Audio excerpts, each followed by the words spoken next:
Alors, j'espère que ça va être la dernière partie de la vidéo. Enfin, je l'espère.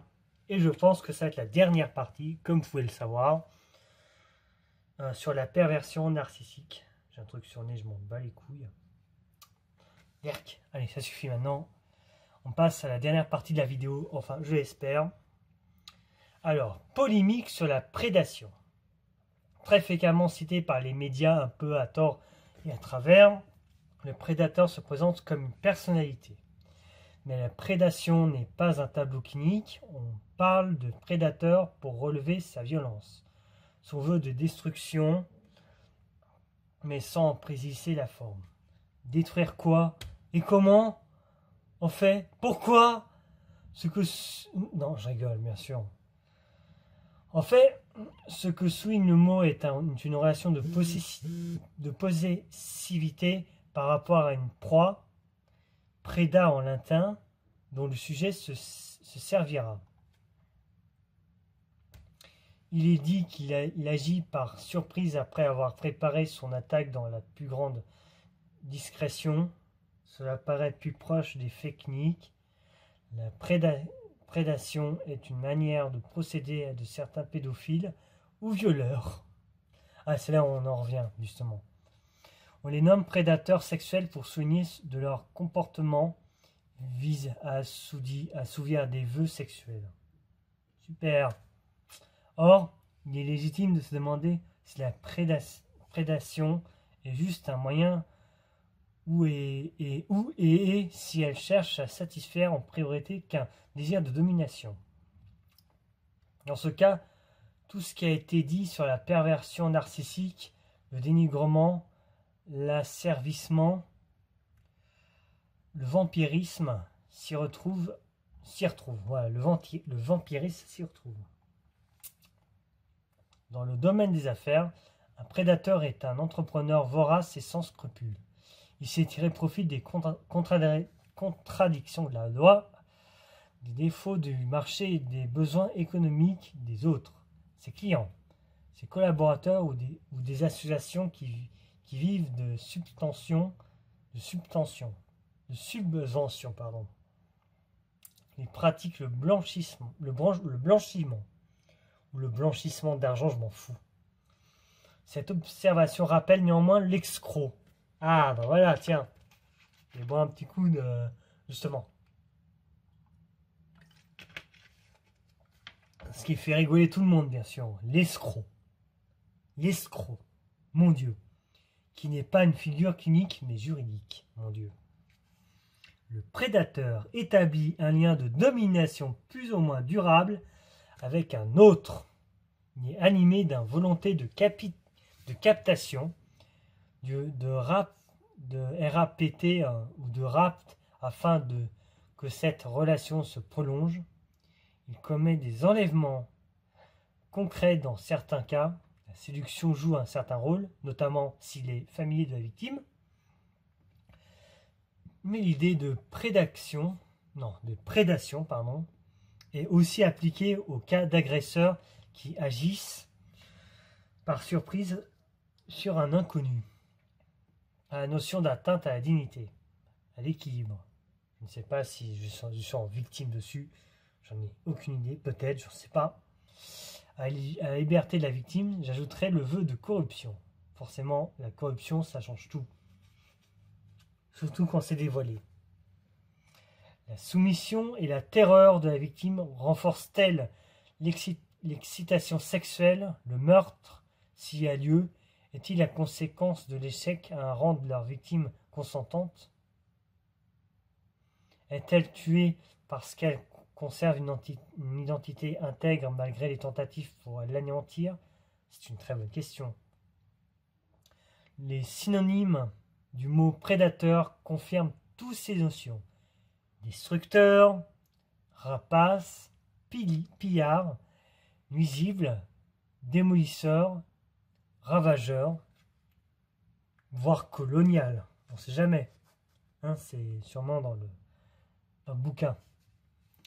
Dans la langue, le terme déprédation est ayant plus connoté de dévastation. La notion de proie est ici moins évidente. J'attire l'attention sur le fait que le prédateur n'a pas d'intérêt à ce que la victime disparaisse afin de tirer bénéfice d'elle pendant longtemps, que sa jeunesse et de son innocence des qualités qui lui font défaut. Il souhaite se trouver en relation avec quelqu'un qui lui permette de s'oublier et d'oublier la peur d'être découvert, peur qui l'oblige à rester en veille de façon permanente. L'autre devient pour lui un champ d'expérience, lui donnant l'opportunité d'évaluer sa capacité de tromper et de mettre à l'épreuve les méthodes pour y parvenir. Il étudie les réactions de sa proie, cela pour mieux les déjouer avec ses autres victimes. Je pense intéressant d'associer la prédation à la corruption d'un enfant ou d'un adolescent que l'individu aurait l'intention de former, qu'il introduirait dans un monde nouveau de tentation, chose que sa victime souhaiterait ardemment connaître, selon le pervers, mais qu'elle s'interdit. Ce type d'argument est entendu en justice lorsque les agresseurs sexuels expliquent leur motivation. Ils avancent l'idée qu'ils ont souhaité initier leurs victimes, leur aider à progresser, parfois les aider matériellement.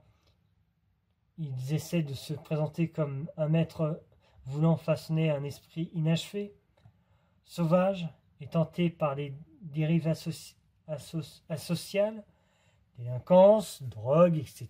et compagnie. J'en passe. Même prostitution.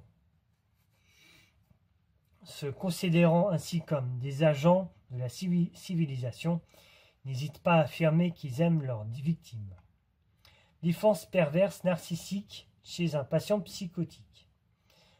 Pour illustrer ma présentation clinique, je parlerai de Thierry, patient psychotique qui tient en horreur les autres patients de l'hôpital du jour et les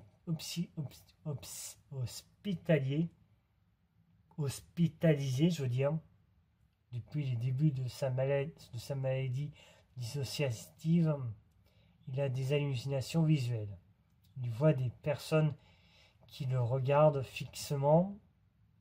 Je donne des éléments de son discours où se mêlent provocation, mépris et haine. En réunion institutionnelle, il est très dynamique dans des débats parce qu'il a toujours quelque chose de nouveau à dire. À la différence des autres patients, mais régulièrement, il sème la terreur par des propos sarcastiques, laissant les soignants désarmés. Dès le premier entretien avec moi, il m'explique être beaucoup occupé de sa petite sœur, au point d'entrer en rivalité avec ses parents, scandalisé par la façon dont elle est devenue insolente à leur égard. Son but, dit-il, c'est de dénoncer les abus des adultes ou des éducateurs hypocrites et par ailleurs jaloux de son intelligence exceptionnelle. Une fois dépassée la période d'invective contre les autres, il nous fera progressivement confiance, donnant régulièrement des nouvelles de ses cruautés hebdomadaires. Comme par exemple dire à un soigné qu'il a une tête de suicidé ou à un autre qu'il connaît sa nouvelle amie, qui est lesbienne d'ailleurs. Il aurait pu trouver mieux. Cela va le démolir, bien sûr. Il dit faire une thérapie d'anti-soutien aux autres soignés et à ses connaissances. Thierry adore déstabiliser les jeunes comme lui et il ne se prive pas de souligner les contradictions chez les soignants et les psychologues. Lors d'une séance, il parle de mathématiciens dans ce même registre.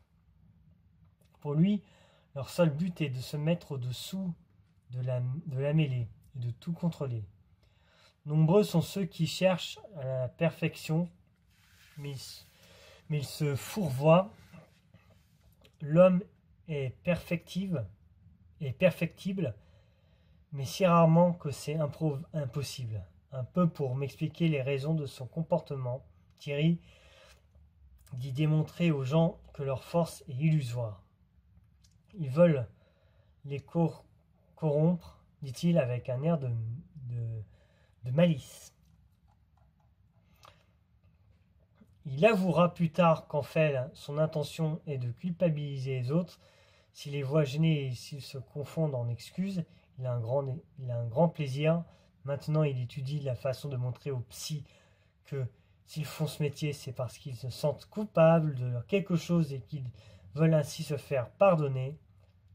Sinon, pourquoi se montre-t-il si dévoué envers les soignés?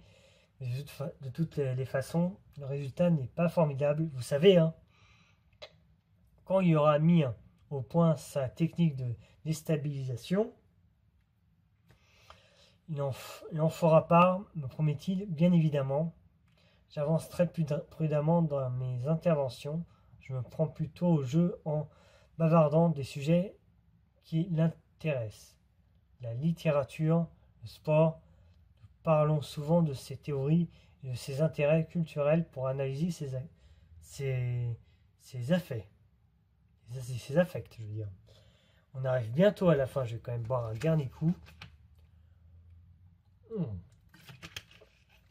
Qu'est-ce qui commence à faire chaud, putain? Il me dira ultérieurement, plus circonspect, vous savez, la vie, c'est comme chez Corneille. Tout le monde aime qui ne n'aime pas. Cette phrase est chargée de double sens par rapport au transfert. Ma personne et notre travail sont intensément investis. Par rapport à certains individus qu'il vit comme le rejetant, ce qui le mène à être odieux avec eux. Il admet finalement sa difficulté à supporter sa solitude. Et on va partir à cette conclusion. On va terminer ici même. Alors, la perversion narcissique a acquis ses lettres de noblesse et le statut d'entité clinique. J'essaie de montrer les perspectives qu'elle ouvre. Mais cela nous encourage à avoir plus de rigueur dans sa description et dans sa psychopathologie. Elle a permis de mieux comprendre les liens interhumains qui entretiennent et aggravent les symptômes. Il reste encore beaucoup à étudier et à apprendre. Heureusement, surtout sur le plan thérapeutique, le défi est là. Comment surmonter les obstacles liés aux résistances du caractère?